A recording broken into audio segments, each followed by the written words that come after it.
Hi, everyone. It's Denise Renee, and I want to welcome you back to my podcast where we tap into your natural instincts and turn personal safety into second nature. Today, I want to talk about how much that free drink could cost you and make sure you know about angel shots. So, let's start with the free drinks. Now, I know you're saying, Denise, it's free, it doesn't cost me anything, but that's not always the case. It's Friday night. You get out of work a few minutes early so you can spend a few extra minutes getting ready for your night out because it was a rough work week and you deserved it. You put on a really cute dress. You are having the best hair day ever. And you know you look good. All of your friends are already at the party. You get there, the drinks are flowing, and man, do they taste good. What a way to end the week. You're laughing, you're dancing, you're having a good time, and you reach down and you realize your drink is empty. So you start to hail the server when a cute guy comes up with a fresh drink, and bonus, it's the same drink you've been drinking all night. He tells you he noticed you and he wanted to bring you a drink because he wanted to get to know you a little bit better. What a bonus. It's free. It's what I've been drinking. I've already had a couple. I'm not mixing. Yay. So you take the drink, you take a few sips, and then he asks you to dance. A really good song comes on. You've had a few, you've already been on the dance floor, and you know you're going to rock the dance floor. Not only do you have some liquid courage, but you are rocking a really cute dress, and you just know it's going to be a good night on that dance floor. 2 songs later, your friends start to look for you. They're not worried, they're just curious about how you're getting along with your new friend. They can't find you. They spread out, they look closer on the dance floor. They don't see you, so they check the bar to see if you're sitting there with your new friend. They don't see you there, so they check the bathroom. They can't find you. They call your phone, but your phone is in your purse back at the table. They can't contact you. They look for you a little bit longer. They finally get worried. They call the police. When the police arrive to ask for a description, one friend says he was tall, he had brown hair, I think he had a blue shirt on, he was really cute. Another friend agrees that he was tall, but she thought his hair was closer to blonde. But a third friend, who was taller than all of you guys, says, nope, he was about average height. He doesn't seem tall to her because she's taller than the rest of you. He had dark hair, green shirt, and he had such dreamy eyes. You have 3 different people with 3 different descriptions. And first of all, dreamy eyes, it sounds good, but it's not a good description when you're giving one to the police officer. What made his eyes dreamy? Were they blue and slanted, or were they big and green? What made them dreamy? Handsome, also another description that's not helpful when you're talking to the police. What made him handsome? Handsome to you might not be handsome to somebody else. So why did you think he was handsome? Did he have a chiseled chin? Did he have dimples? Did he have dimples and a chiseled chin with green eyes? What made him handsome? The phrase handsome is not helpful when the police are searching for someone. Meanwhile, you're waking up with a terrible headache. You can hear your heart pounding in your head. Your eyes are watering. Your vision is blurred. Your memory is foggy. You don't know where you are. You reach down to get your phone out of your pocket, but you realize you're completely naked. Where are your clothes? You don't know where you are. You don't know what's happened to you. Your whole body hurts. You may have been raped. You may not. You don't know. You are sore. You can't figure. You don't know where you're at. Your head's hurting. Your stomach's about to roil. You're in deep trouble. So you roll over slowly to your stomach and start to crawl and pray that you're crawling toward a road or somewhere where there are people that can help you. So I ask you again, how much did that free drink cost you? And if you're the friend of someone who's being offered a free drink, keep an eye on your friend. Get on the dance floor at the same time they're out on the dance floor. Acknowledge the person who is talking to your friend. Let him know you can describe him. Comment on his shirt, his pants, his shoes. Hey, my brother has a shirt just like that one. That's a great blue shirt. You must be a runner because I love those new shoes. I was thinking about getting those myself. What do you think? Let him know you can describe him because an attacker does not want to be described. They also don't want to be hurt. So find a way to let him know. You mess with my friend, you're messing with me, and that's not a good thing. But definitely make sure you can describe him. And never let your friend out of your sight. Don't let her drink that free drink. By all means, don't let her leave the bar. the party, or wherever you are with him alone. Have her get his number and agree to call him tomorrow, or he can call her tomorrow when she's sober and thinking straighter. She can decide at that point if she wants to have anything to do with him or not, but do not let her leave with him that night by herself. And whether you're the person who the drink is being bought for or the friend who's watching with a careful eye, there are things you could do to lessen your chances of being roofied. First of all, watch your drinks, and not the one that were purchased by a stranger, because we're not drinking those, but the ones that you bought yourself. Do what I do. Keep your hand over your drink. It's now second nature to me when I'm anywhere, even if I'm with friends, family, I usually have my hand over my drink. It's just second nature. But if you're like me and you talk a lot with your hands or you don't want to hold your drink all night, put a napkin over your drink. And that way it's still covered. Oops, I don't want to drop this here. It's still covered. And it makes it harder. So when you have a napkin on your drink, it might not stop someone from putting drugs in your drink, but it's going to make it much more obvious that he's trying to do something, because he's got to remove the napkin, put the drugs in, and put the napkin back on, which is going to bring attention to himself. Hopefully that you or someone else around you will notice that. And if all women at the bar are following the same safety tactics, he won't have a victim that night. And that is what we're going for. No victims. Also, when you're ready to go home, don't leave the bar, the party, or wherever you are alone, meaning don't go to your car alone. Don't take him with you, but don't go to your car alone. Have someone walk with you to your car. If it's your friend who's walking with you to your car, get in, lock the doors, turn the car on if you want, but do not take off.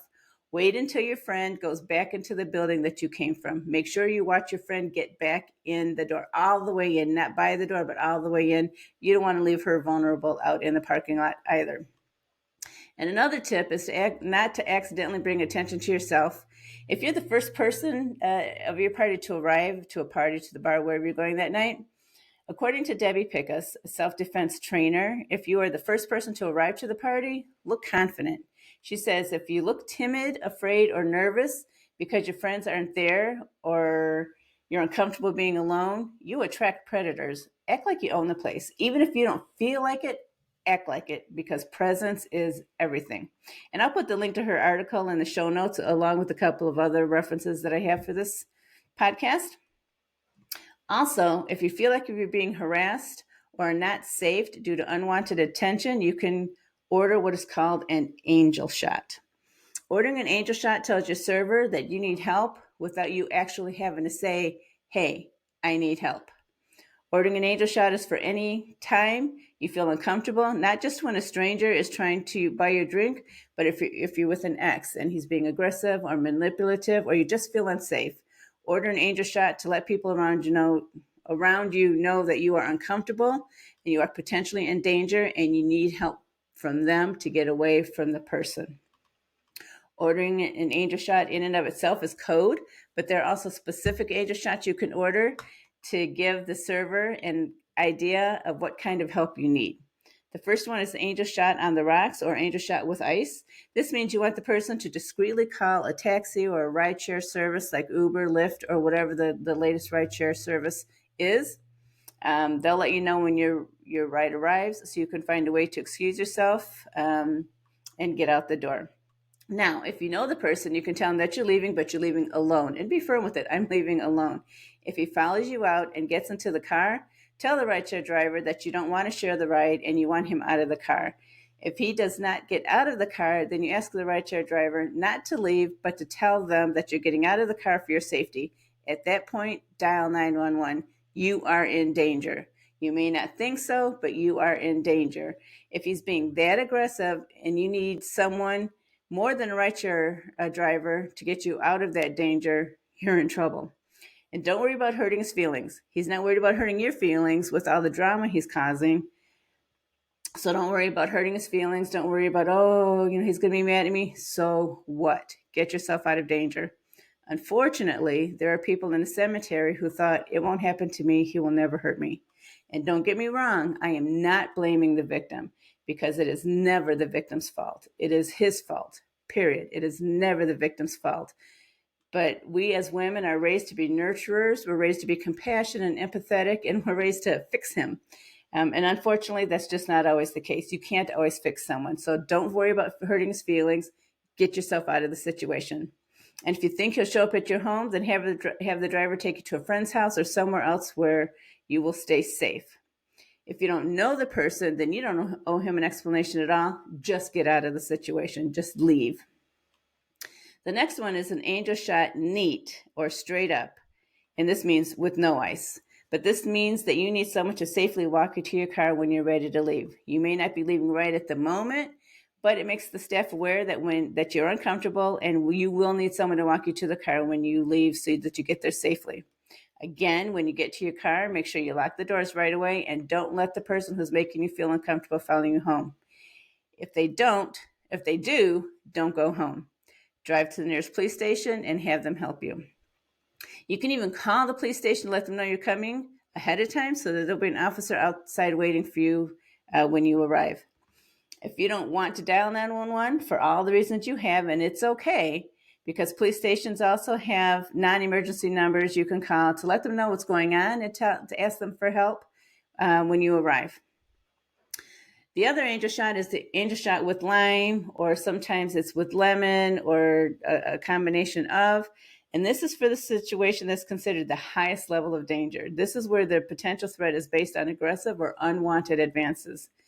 This angel shot tells the wait staff that you need help getting out of their establishment without the other person seeing or knowing that you're leaving.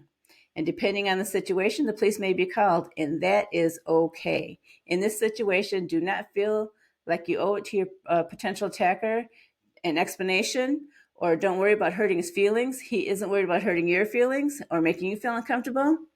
So much so that you have to get help to get away from him. You owe him nothing. Don't worry about it. Get yourself out of the situation and get yourself to safety. You are a queen, and make the world respect that. These are the most widely used descriptions for the angel shots. Some businesses might have slightly different definition of these shots, but don't worry, because if you order an angel shot and if the server's trained on that, they'll know that it's a request for help. Regardless of which way you ordered it, even if they don't remember which one it is, they'll find a discreet way to ask you questions and to get you the help that you need. And if the server does not understand the meaning of an angel shot, don't worry. Just excuse yourself to the restroom and tell someone in the restroom, women, we stick up for each other, and or tell the server discreetly that you need help. People will help you. They will help you get out of the situation. And that's all we're going to talk about today. I am keeping this episode a little short because I'm throwing a lot at you and I want you to remember the information. So let's recap. A free drink isn't always free. It could cost you a whole lot. So don't accept a drink from anyone but a bartender or the server. Keep your drink covered. Don't leave an establishment with someone you just met that night. It is okay. It literally could save your life to wait one day. If you're uncomfortable or if you feel like you're in danger, order an angel shot. And again, an angel shot neat or straight up means someone will walk you to your car so no one can approach you. An angel shot on ice or on the rocks means a staff member will call a ride-share service for you. And an angel shot with the lime or lemon means this is the highest chance of danger, and the staff will help you get out of their establishment without letting your potential attacker know that you are leaving. I'll also add a handout to the show notes so you have a reference guide if you need one. And I want to thank you for listening today and to remind you to hit subscribe or follow so I can give you more safety reminders to keep you out of harm's way. And lastly, remember to stand in your power and to unleash your storm. Have a great day, everyone.